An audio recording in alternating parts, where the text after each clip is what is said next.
everyone, Chelsea here from So Simple Home. Today we have a fun Harry Potter inspired project.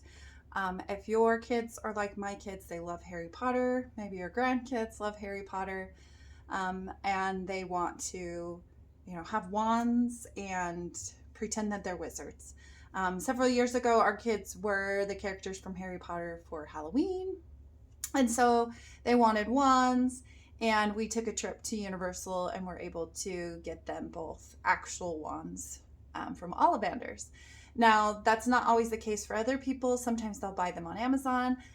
We've even, at some point when my kids were a lot smaller, just found twigs and hot glued them and then painted them and made them look like wands. So whatever you do, and if you're a fan of Harry Potter and need some way to carry your wand around, this is the project for you. We are making a wand bag or a wand holster, if you will. So we made these for our kids. We took a trip to Orlando and visited all the Harry Potter worlds and had a blast, and they were able to use their wands to do magic, if you will, at the park because it's interactive. But I didn't want to carry around this bulky box all day. We've done that before and it's not fun, and we just didn't want to do it this time. So what we decided to do is make some holsters that they can actually carry their own wands with. So this is my son's. He's a Hufflepuff, and we made it so it's crossbody, so it goes around his neck, and he could carry it all day. For my daughter, she has a fanny pack. And in Orlando, at least this summer, we were able to wear our fanny packs on almost every single ride. And so all we did was attach her wand to the back of her fanny pack like this. And she was able to wear her fanny pack and wand on almost all the rides as well. Now, something to think about before you make the holster for a wand. If you do not already have a wand and you're going to purchase it, you do need to know the length, because if you can see, these two pouches are different sizes. My daughter's is a lot smaller than my son, and so they're a good 1.5 inches different in size. Now, that doesn't necessarily matter. My daughter can use my son's. It's just going to be a little bit harder to get to that wand, and it might not be have the right structure. So it kind of depends on your wand as to maybe the size you might want to do this project. For the project we're doing, we're just going to make the larger size, but all you would need to do if you wanted to make a smaller size, I believe hers is 12 inches and his is 14. All you would have to do is take off a couple of inches. So you can just see there, we took off about 2 inches from the top, and it worked out great. Okay, all that aside, we're gonna move our wands out of the way here, and we're gonna start sewing. Let's talk what materials you're gonna need for this project. You're going to need a main fabric piece and a lining piece of fabric that is 19 inches by 4.5 inches.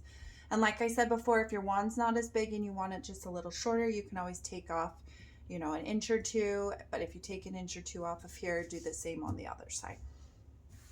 So main piece and a lining piece, and then you need another main piece and lining piece that is 17 by 4.5.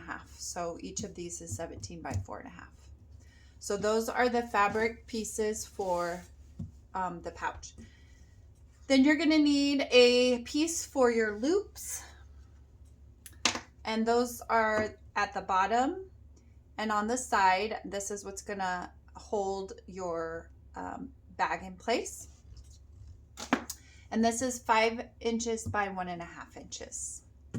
And this will cut in half, so we'll have 2 pieces. Now, I did add interfacing to the back of my lining pieces and my loop that I'm going to make, just to add a little bit more structure. You could also try, if you want to do the lining in like a felt or a thin flannel or even a fleece, you could do that just to add a little bit more protection for your wand. You're going to need about 2 inches of hook and loop tape or velcro.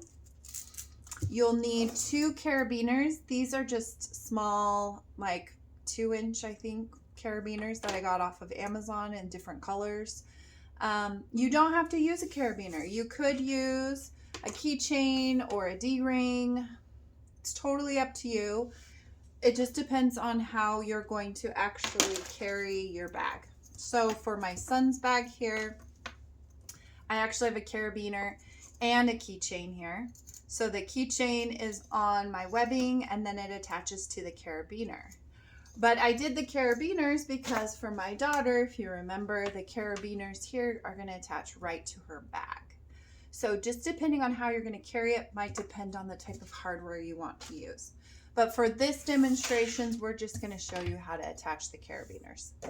And then if you are going to create a strap that you want to be able to strap around a person, you're going to need some webbing. This is 1-inch webbing. I actually used 1/2 inch for my son. He's only 9, and so it was a little bit thinner, not quite as bulky and not quite as heavy. And it worked really nicely. So depending on if you have a young child or an adult or a teenager, you might want to look at different widths of webbing. Now for my son, I used 26 inches.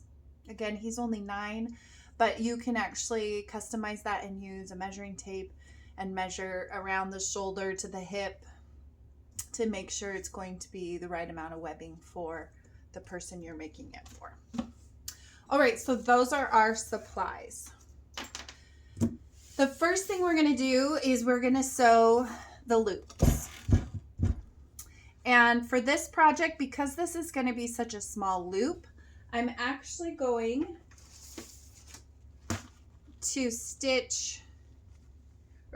to press my 2 edges in about 1/8 of an inch, my 2 long edges, like this, and then just fold it in half and press it, and then we'll stitch it that way. That makes it so we don't have to try and turn it right side out. And when you get something like this that's a little bit bulky and really too small to flip, it just kind of is a nightmare. So now those raw edges are on the inside. I'm just going to put it right into my machine and stitch down. And I've got my little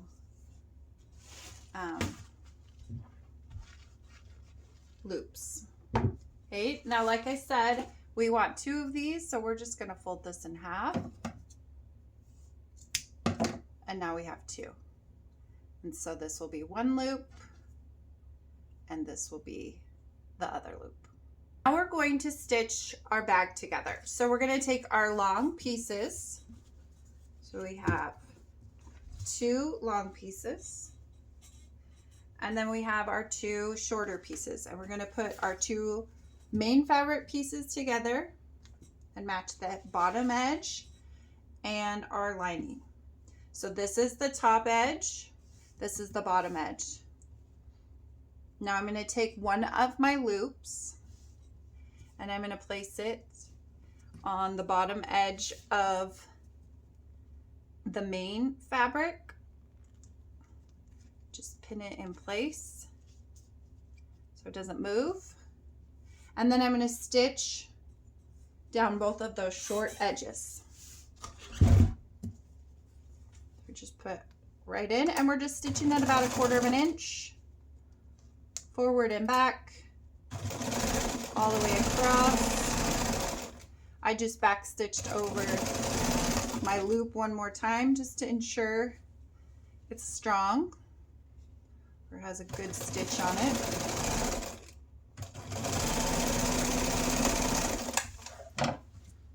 Okay.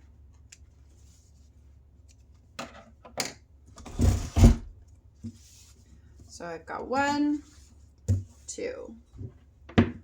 Just press those a little bit. Open it and press. I'm gonna open this one, but I'm gonna use scrap piece of fabric to press it because I don't want to melt my vinyl. Okay, so you can see that little loop there. That's what you want. All right, now we're going to combine the two. So these are both the long sides. These are the short sides. We're going to flip them again. And again, we're going to stitch on the short side. Not the long side, the short side. We're going to stitch that short side together at 1/4 of an inch.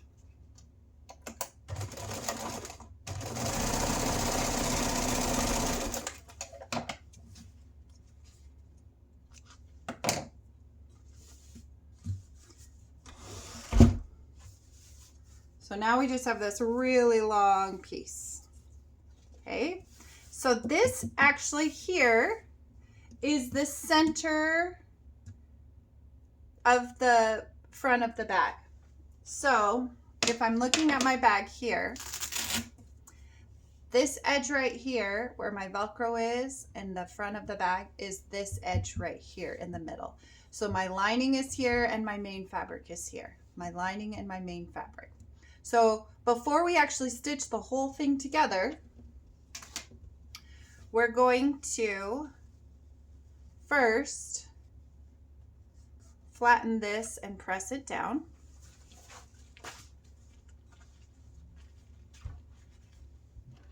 And I'm going to press on this side so I don't mess up my vinyl that I added to make it look like Slytherin. So it kind of looks like that. Put my machine back over here. And then I'm going to add one side of my Velcro. I'm actually going to add the fluffy side, not the coarse side. I'm going to stitch it right here. Now you could do a top stitch right here if you wanted, but since I'm actually putting this Velcro on here, I'm not too worried about having a top stitch. So I'm going to stitch a box stitch around it, and then I'll put an X through it just to make sure it stays in place.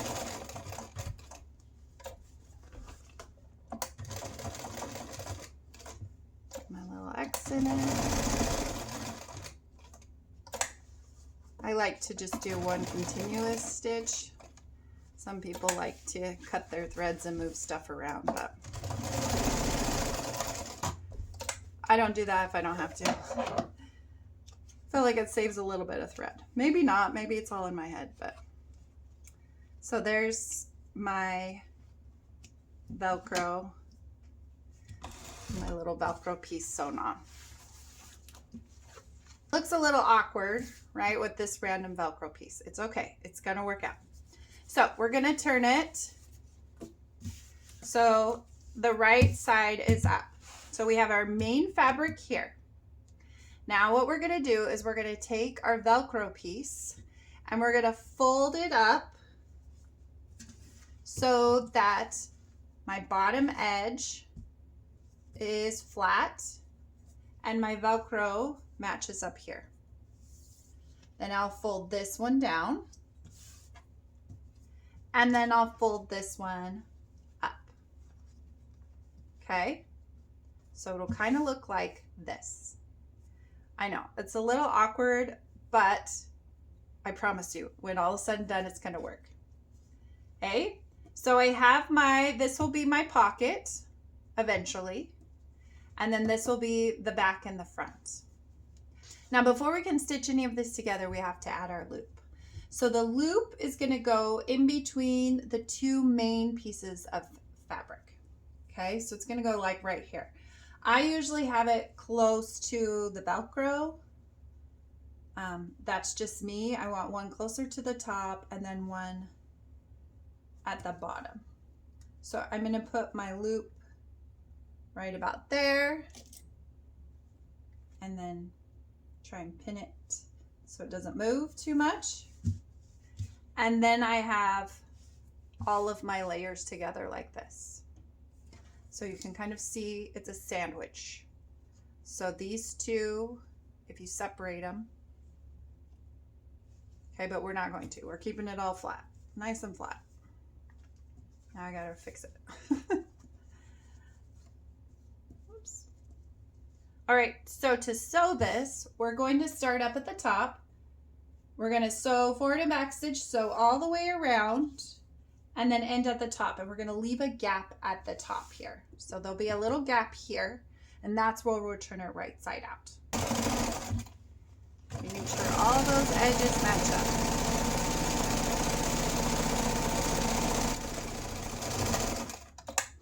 All right. Now it's a little bit easier, I think, to see on this side. Let's press some of these puckers out. I've got all these little puckers because I have that vinyl in there, and it kind of slips a little. Okay, so now I'm going to clip my corners.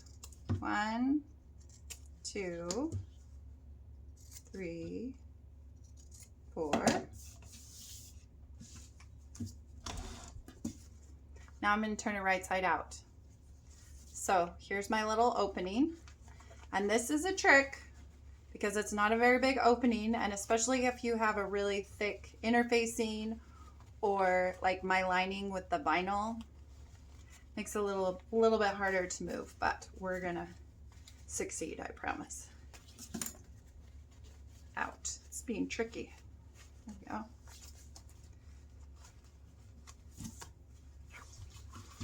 And then use that dowel to really get those corners to get pushed out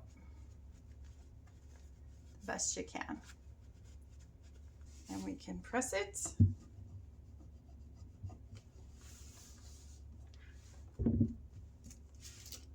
So that's kind of what we're looking like. So this is the part that's going to fold down. All right, so it's kind of what it looks like. It's pretty wrinkly. We will iron it here in just a second, but we're going to finish by stitching across the top. Move this forward again. Stitching across the top just to give it a good closure. And you could use, you know, more of a matching thread like a black or a green so you don't see it on the front side. But we got white going here today. And then we're going to attach our Velcro. We're going to do it the same way we did the last one.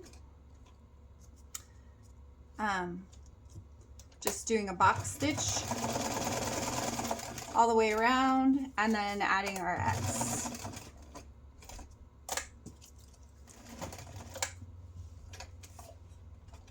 All right. Cut our threads there. Great, so there is our little wand bag or our wand holster. Isn't it cute? So now we're gonna put our carabiners in there.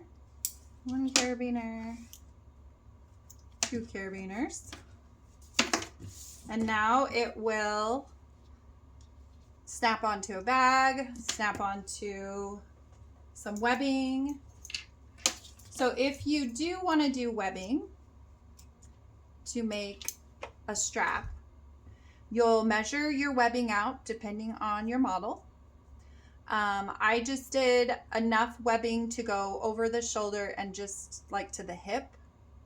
And then the rest of the bag and the carabiners will take up the rest of the width that you need. And then I just stitched my webbing. I melted the ends and then stitched my webbing around a keychain. And like I said before, you could also use a D-ring because you're just going to be attaching it to this carabiner. The other thing you could do is just not have the keychain. You could just have the carabiner attached to the webbing itself, and then when you remove the carabiner, you remove the webbing.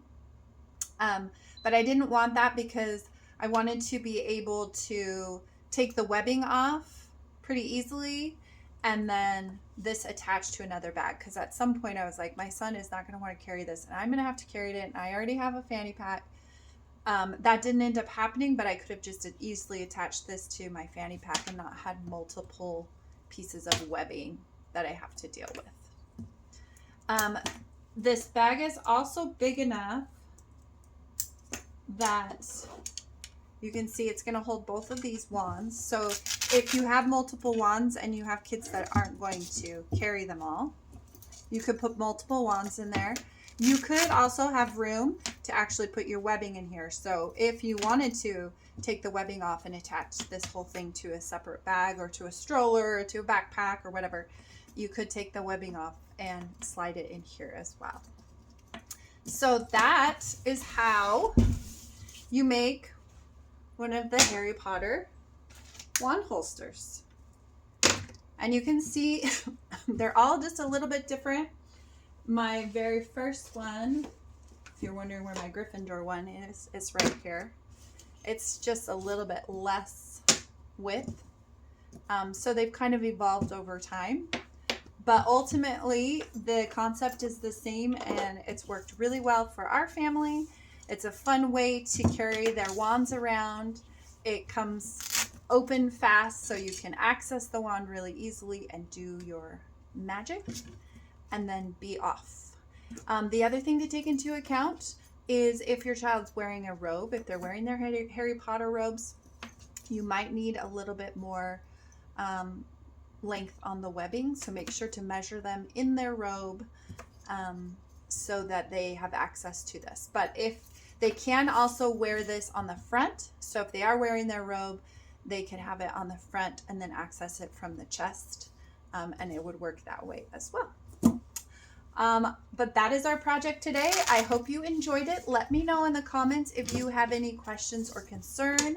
There is a link in the description for all of the photo tutorial as well as all of the materials that you need, with links for most of those items, as well as where you can get yourself some wands if you need a Harry Potter wand. I'll also leave links to our other Harry Potter videos, including our Harry Potter robe. So if we're getting dressed up to go on a trip, or if we're dressing up for Halloween, you have the whole getup. Again, let me know if you have any questions, and we'll see you guys in the next video.